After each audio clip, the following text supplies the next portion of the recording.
As ek vandag afskop en ek vir jou die vraag vra, en hierdie is dan my afskopvraag, wat volgens jou is die kragtigste ding op hierdie aarde?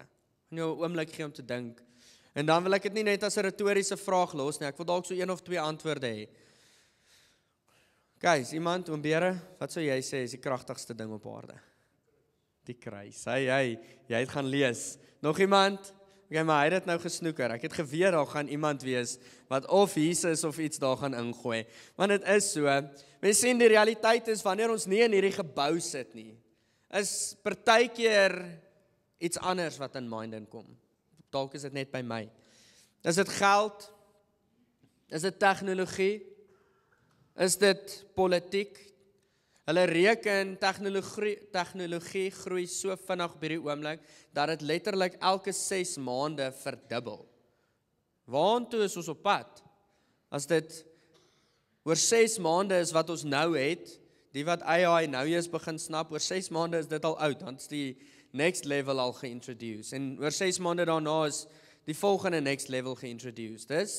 Dis crazy. Tegnologie is besig om baie oor te neem. Maar vandag wil ek ons terugvat na wat die woord sê. Wat my en jou as gelowige se core is, ons hoofbeing is. Hierdie is die ding wat ons moet dryf. En ek wil jou nooi om saam met my skrif toe te gaan. Eerste skrif is 1 Korintiërs 1 vers 18.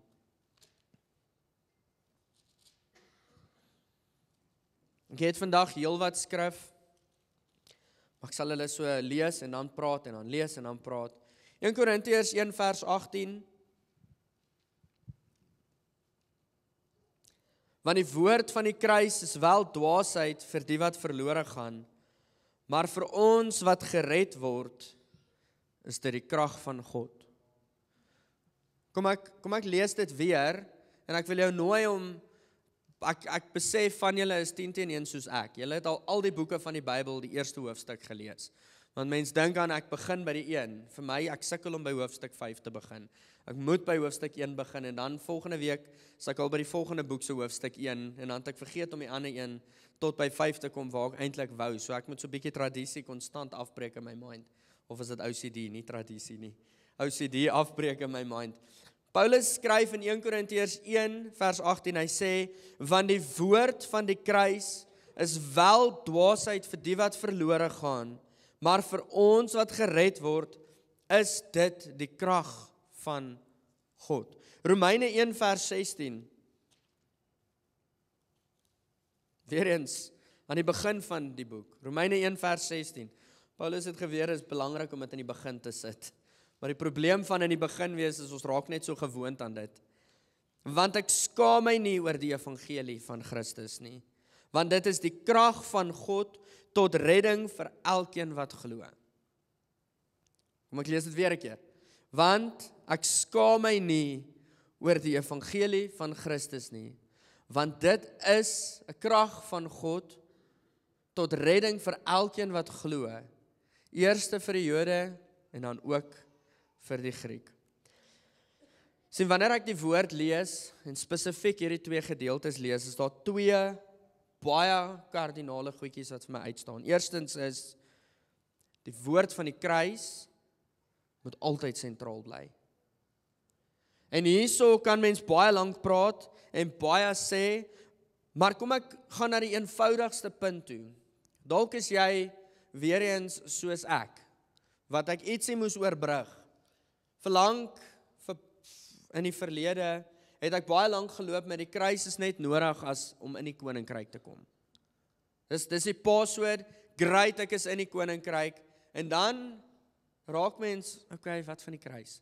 Ek onthou so 7 jaar terug, toe ek letterlik nog die jeugpastor was ons by 'n konferensie gewees, en ek het gedink ek is, wat is die woord, katjie van die baan, of ek is die hotshot, ek het gedink ek is great, en by die konferensie vir jeugpastors, so laat ek net sê, die konferensie is vir pastors, en ek gaan saam met pastor Jan, want ek is katjie van die baan, maar ek is nog eintlik niks nie, ek moet nog leer, hoe tree mens op by so 'n konferensie, en die heel eerste sessie is 'n bekeringssessie, maar ek was ongelukkig, want ek sê vir hom, hierdie is pastors, Hoe preek jy 'n bekeringspreek vir pastors? En ek was verlang stoeik met hierdie ding, want ek besef nou, soos wat ek terugkyk, ek het die kruis gesien net as 'n ingang tot die koninkryk van God. Soos hierdie ouens, wat doen hulle? Hoekom is hulle in die bediening as hulle dan nou die kruis so nodig het? En ek hoor so in hierdie week hoe die Here my uitnooi as inleiding tot Pinkster wat Sondag kom, in hierdie 10 dae van Hemelvaart tot Pinkster, hoor ek net konstant hierdie gedeelte, die woord van die kruis. Die woord van die kruis. Jy sien, die kruis is nie net 'n ingang paswoord vir ons om in die hemel te kom nie. Dis die fondasie waarvan ek en jy daagliks af werk. Dis iets wat ons elke liewe dag besoek, want dis wat hy kom sê het om te doen. Eerstens is Lukas 9, neem jou kruis op daagliks. My worth in Jesus is settled because of the cross. Hier is 'n belangrike een. Hoekom is dit 'n daaglikse, ons visit die kruis? Hoekom is die kruis nie net 'n ingang nie, maar 'n fondasie? Die wêreld kom konstant en challenge ons worth. Is jy waardig vir hierdie? Is jy waardig genoeg om hierdie en hierdie en hierdie te kan doen? En daarom is dit daagliks nodig vir ons om te besef, maar my waarde word nie deur die wêreld bepaal nie. My waarde word deur die kruis bepaal. Is julle met my? En dan tweedens, wat uitstaan is, die kruis bring 'n duidelike onderskeid. Dwaasheid of gered. Daar's nie 'n tussenarea nie, daar's nie 'n plek van ek dink nog oor links of regs nie. Hy kom bring 'n duidelike onderskeid. Paulus sê die woord van die kruis is wel dwaasheid vir die wat verlore gaan, maar vir ons wat gered word, vir die wat glo, soos in Romeine 1, is dit die krag van God. Daar's 'n duidelike onderskeid, links of regs, gered of verlore. En die realiteit is, ek sê dit dalk te veel, maar het voel vir my alles wat die Here so met ons huis deel, bou op mekaar, so dit gaan dalk nog 'n paar keer gesê word. Ek het ervaar so 2 weke terug, vrede in die storm. Die aanvalle is so baie, ons moet leer om staande te bly onder druk. Ons is in 'n gym session. Konstant nou nog is ek soos, ja, maar hierdie gym session is nou bietjie taai. Ek weet nie of een van julle dit onthou nie. Toe het ek gedeel 'n moeilike woord oor bitterheid en onvergifnis. Dit was 'n tawwe journey en deur die week besef ek net so hoe die Here kom en ons family vorm. Julle, die koninkryk, hierdie klink gevaarlik. Maar hoor my uit. Die koninkryk is in gevaar. Want te veel probeer in die middel rondhang.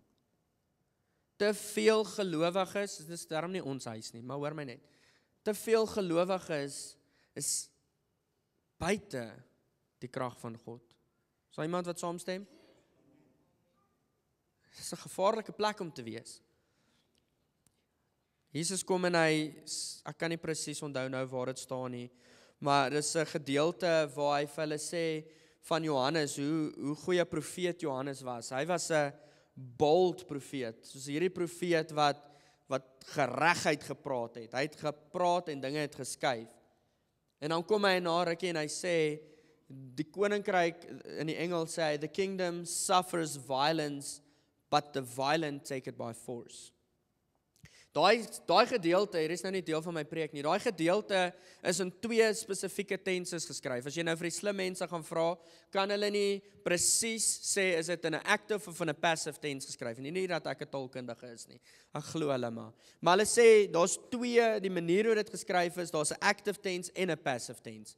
Maar hierdie is profound, want die passive tense beteken, die koninkryk gaan agteruit. Die active tense is, die koninkryk gaan vooruit. En hierdie is presies hoe dit is met gelowiges. As ons passief onsself bevind, is die realiteit, die koninkryk suffer. Is die realiteit dat die koninkryk van duisternis is besig om shots in te kry. Maar die oomblik wanneer ons begin opstaan, ons merk druk deur die krag van God wat in ons is, dan skryf daai selfde gedeelte in die aktiewe tens, dat die koninkryk besig om vorentoe te beweeg.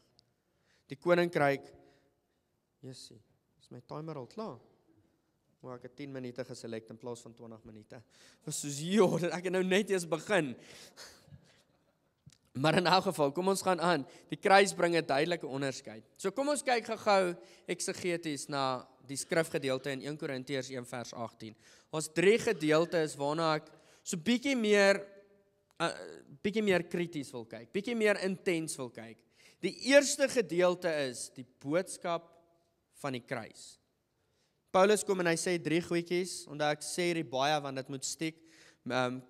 Repetition help ons die meeste om dit te onthou. Die boodskap van die kruis is die eerste punt.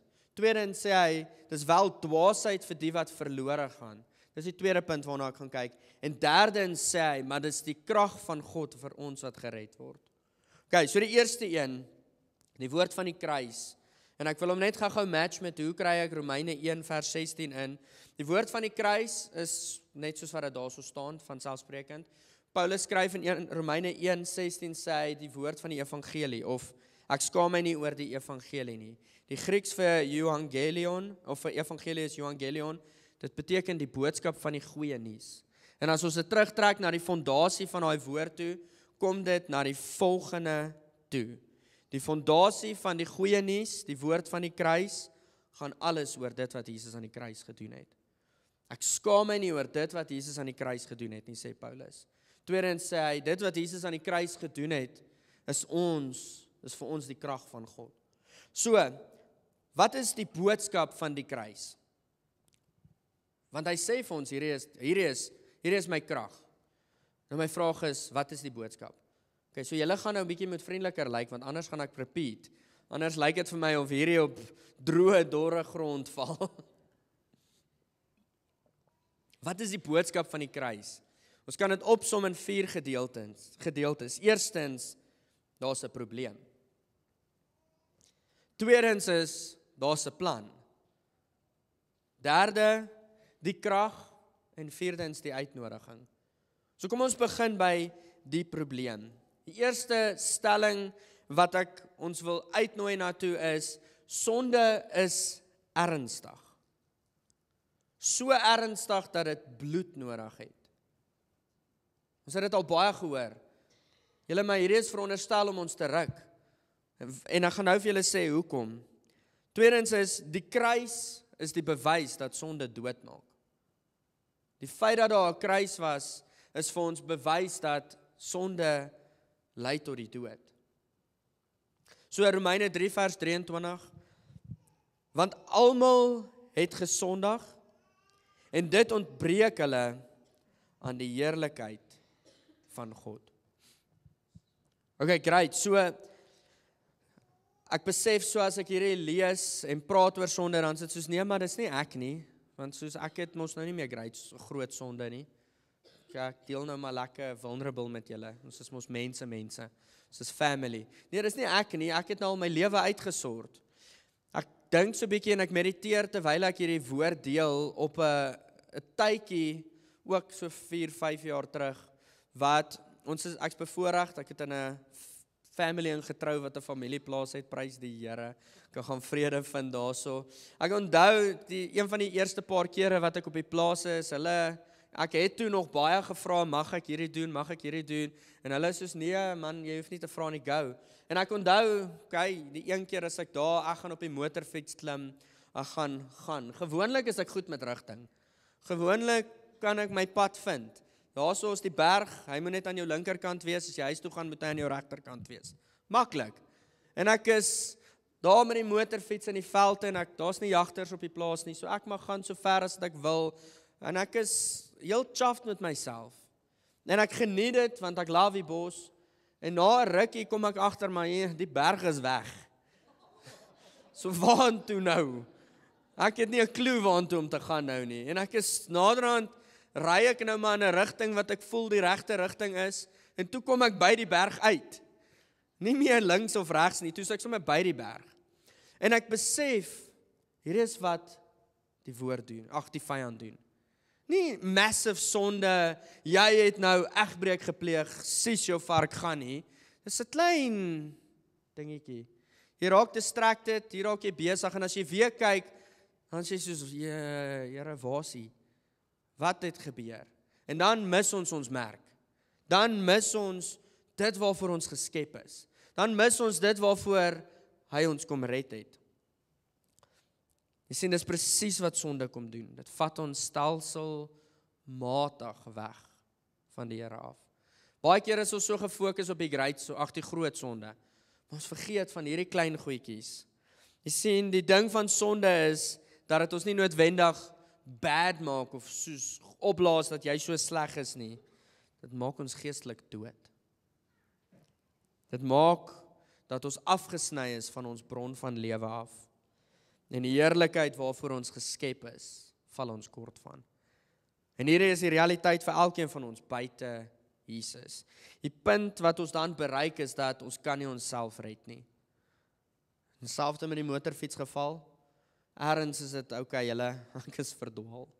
Ek kan nie myself red nie. Daar kon ek daarom eventually myself vind. 3 ure later was ek by die huis. Maar, is julle met my? Hierdie is wat die vyand kom doen het. Daar's 'n probleem. Sonde vat ons weg. Dit maak ons geestelik dood. Hierdie is die boodskap, onthou hierdie is deel van die boodskap van die kruis. Tweedens kom hy, en ek wil Romeine 5 vers 8 saam met julle lees.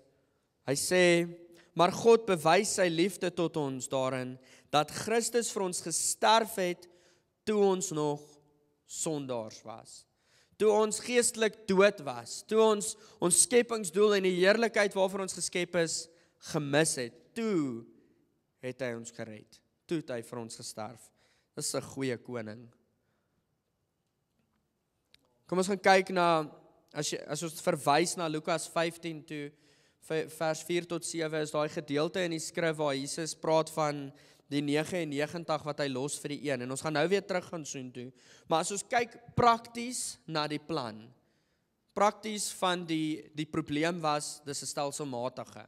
Prakties van die plan is soos die skaapwagter wat sy skaap wat die pad byster geraak het gaan haal.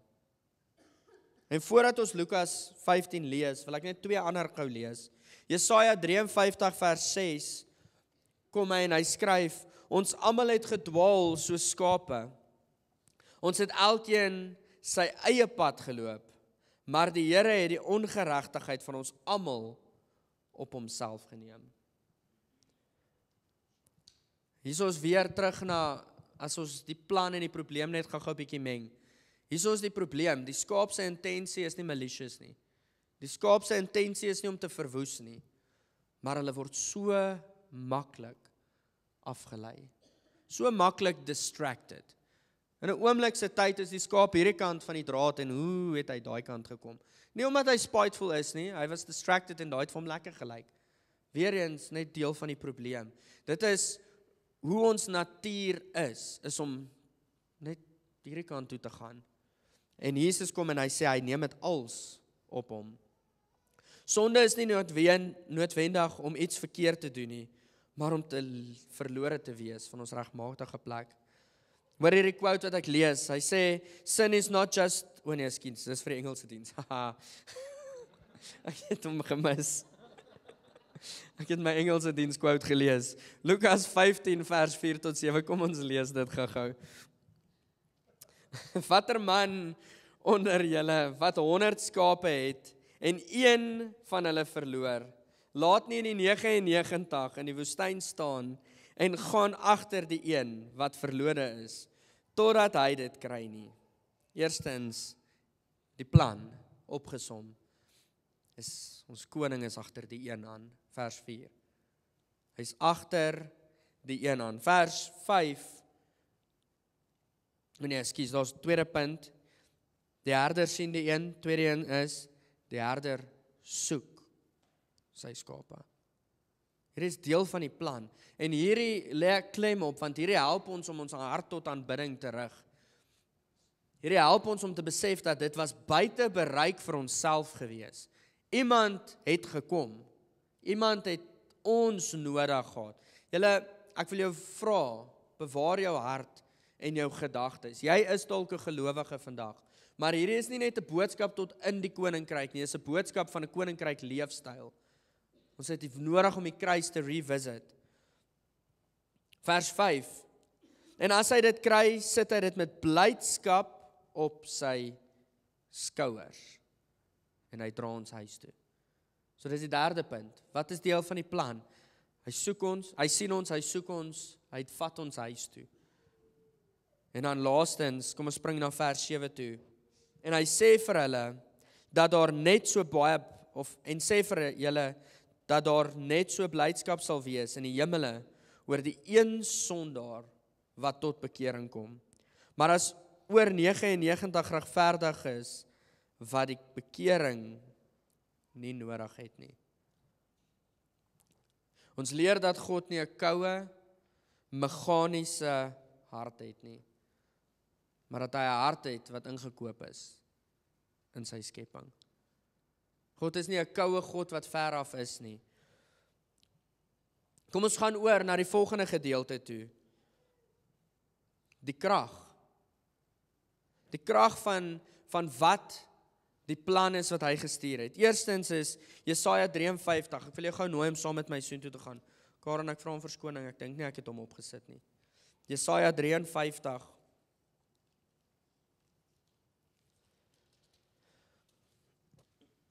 Vers 10. Maar dit het die Here behaag om hom te verbrysel. Net gou, hoekom deel ek hierdie? Klem lê op sonde. Hy is teen sonde. Ons het genade vir ons kom self inkleer in 'n sin van dis okay om sonde te doen. Dit het God behaag om sy seun te verbrysel. Want hy het sonde, hy's teen sonde. Lig en duisternis kan nie in dieselfde plek wees nie. Jy sien, he was satisfied in the death of his son. Romeine 3 vers 25 tot 26. Maar dit het die Here behaag, dit is Jesaja 53. Sal jy vir ons gou Romeine 3:25 opsit asseblief, Karen?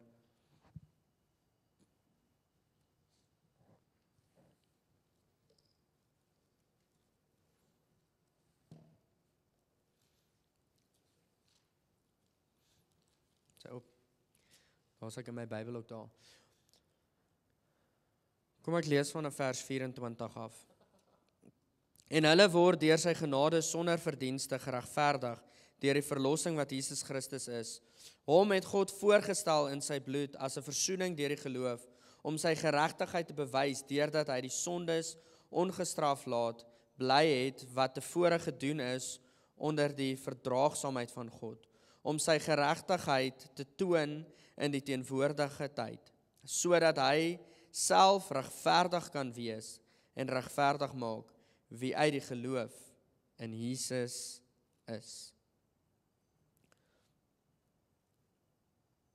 Jy sien, in hierdie gedeeltes sien ek net, en ons gaan nou verder praat oor krag, so ek hang eintlik te lank hier, so kom ek lees hierdie quote, dan gaan ek nou verder gaan. The cross wasn't just an act of suffering, it was an act of power. The power to break chains, to open graves, to cleanse the guilt, to make sons and daughters out of rebels. Want ek en jy daai straf verdien, but God was satisfied to take it out on his own son. Dis wat Jesus kom doen het. Sin is not just doing wrong, it's being lost from our rightful place in God's care. Die kruis is die plek waar die slegste van mensdom en die beste van God ontmoet. En dan laastens is daar 'n uitnodiging. As jy wil, by die vorige punt kan jy notas maak, Kolossense 2 vers 13 tot 15, Hebreërs 9 vers 14 en 26, jy kan dit ook gaan lees, dit help, dit dra by tot die feit dat God het die skuldbrief wat teen ons was afgeskryf.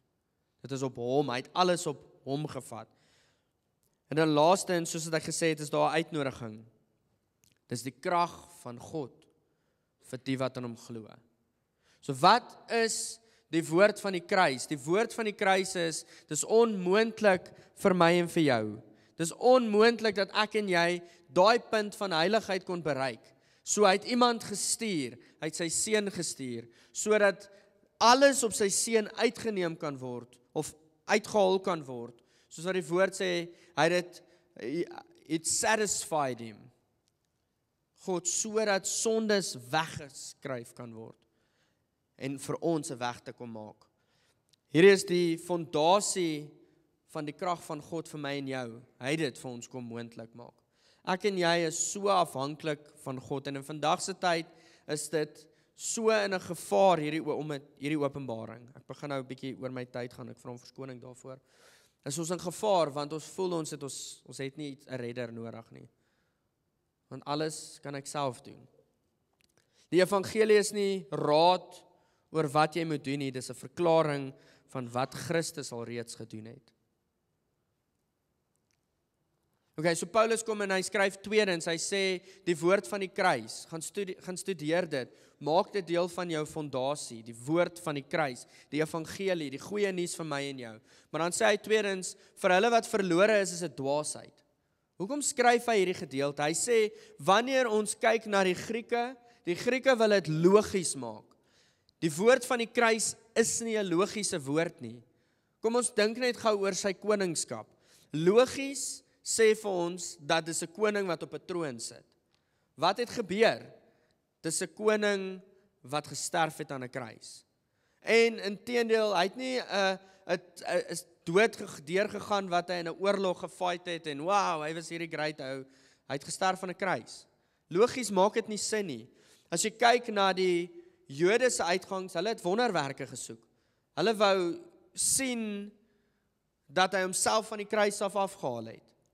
Al hierdie goed, as mens so probeer redeneer oor die woord, gaan dit ons offend. Dit voel soos, dis sinneloos, dis nutteloos, dit maak nie sin nie. 'n Koning wat sterf klink nie baie grand nie. Dit offend ons logika. Dit offend ons menslike trots. Want ons menslikheid sê, ek moet myself opbou. Maar wat sê die woord? Lê jouself neer. Neem jou kruis op daagliks. Vierdens is, ons kan niks op die tafel sit nie. Maar tog probeer ons alles doen om onsself heilig en regverdig te verklaar. En dan, wat is die krag van God? Die krag is dunamis. Dis wat die Griekse woord vir krag beteken. En volgende week sal ek 'n klein bietjie meer daaroor uitbrei, want volgende week het ons Pinkster. Ek wil jou regtig nooi om volgende week by te woon. Ons het 2 dienste. Ons gaan 'n oggenddiens en 'n aanddiens hê. So volgende week, baie belangrik, gaan ons nie 'n 8 uur en 'n deesdae is dit 'n 10 uur diens, 8 uur en 'n 10 uur diens hê nie.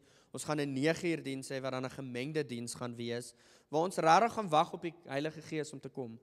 Want dis 'n celebration van die uitstorting van die Heilige Gees. Jy sien, hy sê vir ons, hierdie is wat die woord van die kruis is. Dit bring vir ons dunamis. Dit gee vir ons plofkrag. Dunamis is om te ontplof. So wat is hierdie ontploffing? Dit red ons van die krag van sonde. Ek en jy het die mag ontvang om onder daai slawerny uit te tree.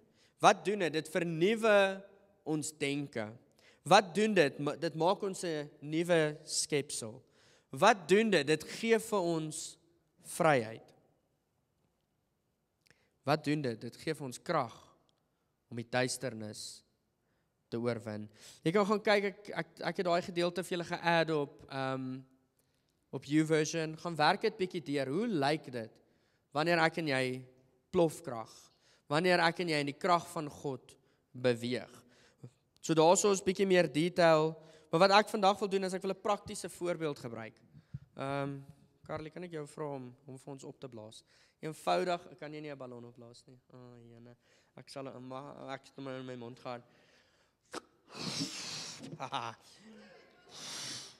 Okay, so is ons obviously nou 'n ballon en dis 'n baie eenvoudige voorbeeld. Jy sien die gelowige se lewe sonder die gees van God, sonder die fondasie, sonder die krag van God, is 'n leë ballon, soos hierdie in my sak wat ek hier het. Dis leeballon, hy kom nie tot sy skepingsdoel nie.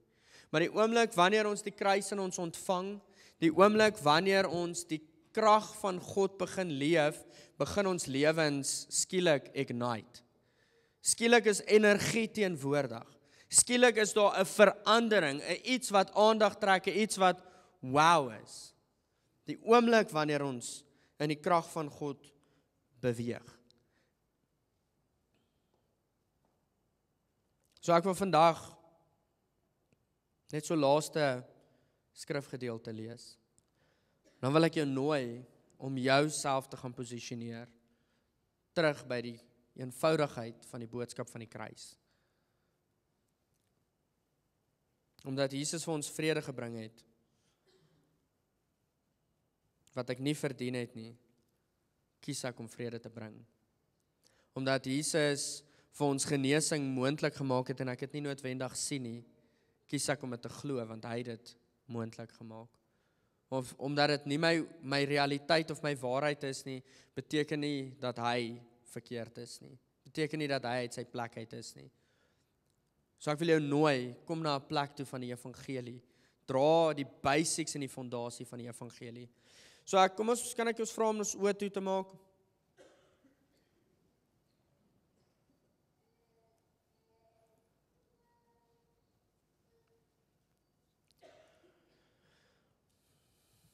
Ek weet die tweede diens gaan amper begin, maar ons sal hom net so 'n klein bietjie uitstel. Ek wil nie verby hierdie hardloop nie. Die realiteit vanoggend is dat meeste van ons hierso het al ergens ons hart vir die Here gegee. Van ons, of dalk is jy 'n enkele persoon wat dit nog nie gedoen het nie.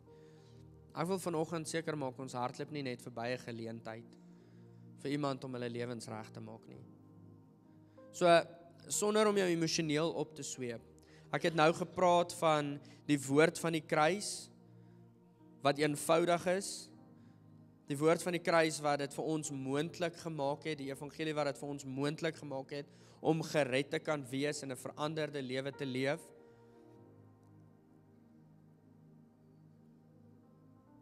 So, as jy op 'n plek is wat jy nog nie jou hart vir die Here gegee het nie, en jy wil vandag dit doen, kan ek jou sommer net daar waar jy is, nooi om te staan, almal se oë is toe, elkeen is besig in sy eie oomblik. En tweedens wat ek wil vra is, miskien het jy op 'n plek gekom, wat jy die kruis probeer logies uitredeneer het. En toe jy jouself bevind, toe jy skielik heeltemal weg van die huis af. Soos wat ek vertel het van die motorfiets, stadig maar seker afgedwaal. En toe sê ek, skielik toe ek opkyk, toe is daar niks, wat, hoekom, waarom, Here, waar is hy, hoekom het hy my verlaat? As jy daai persoon is wat voel, jy het so bietjie afgedwaal en jy weet nie waar om die huis te vind nie, kan ek jou nooi om asseblief saam met my te staan.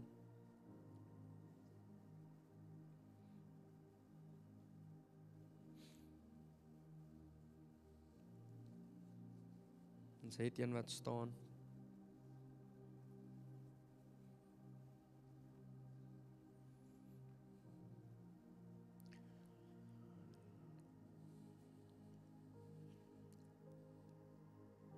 Die volgende stelling wat ek dan wil maak, net so met hierdie is glad nie arrogant nie.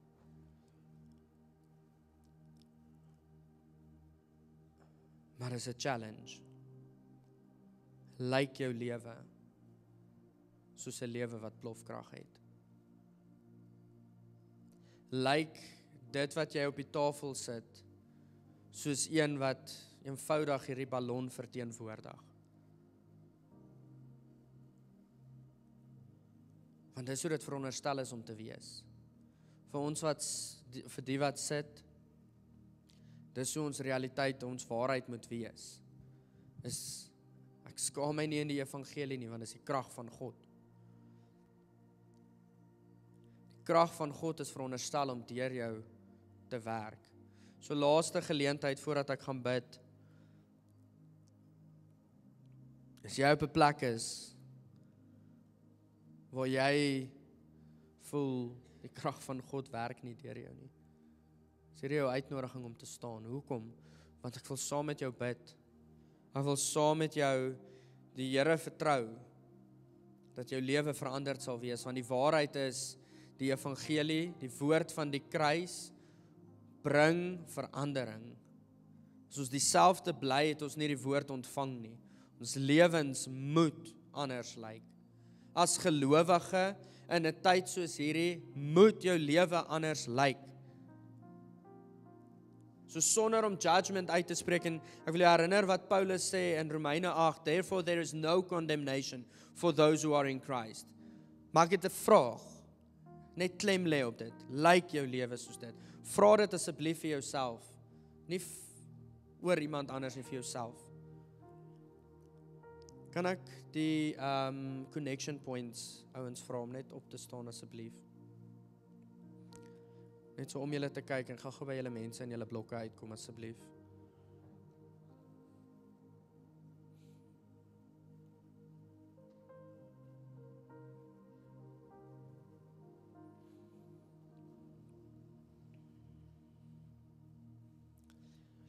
Here, dankie dat ek vanoggend vir boeties en sissies kan kom bid wat staan. Elkeen wat vandag die geloofstap neem om te staan, Here. Here, die woord kom herinner ons dat sonde was so ernstig geweest dat bloed was nodig. En al bloed wat heilig genoeg was u bloed wat vir altyd goed genoeg is. Here, so dankie dat elkeen wat vandag staan, ek wil sommer net so oor hulle bid, Here, dat hulle vandag die bloed sal ontvang. Klink weird om dit te bid, maar mag dit so wees. That they would receive the salvation that you brought for them. So, connection point leier, kan ek net sommer gou vra, dat jy vir die persoon by wie jy is, vra of hulle hart al vir die Here gegee het. As hulle nie het nie, sal jy net jou hand vir my opsteek.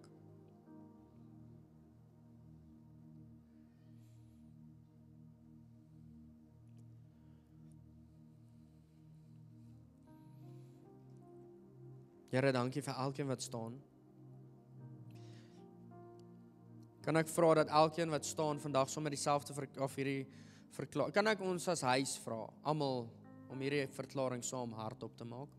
Sommer saam te bid as gelowige, is okay as jy hierdie gebed weer bid. Jy gaan nie een of ander kokkenol ding oor jouself bid nie. So al die stemme sommer so hardop, maak hierdie 'n verklaring. Here Jesus, vandag is my verklaring dat ek nie meer onder die krag van dood is nie. Dat die vyand nie meer 'n houvas oor my het nie. Ek ontvang die woord van die kruis deur geloof. Dankie vir die genade, Here, en dankie dat ek mag. Ek is van vandag af 'n kind van U. Dankie dat ek kan leef volgens die standaarde van 'n kind van God. In die naam van Jesus.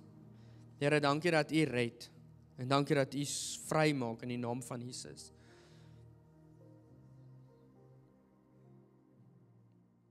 Amen.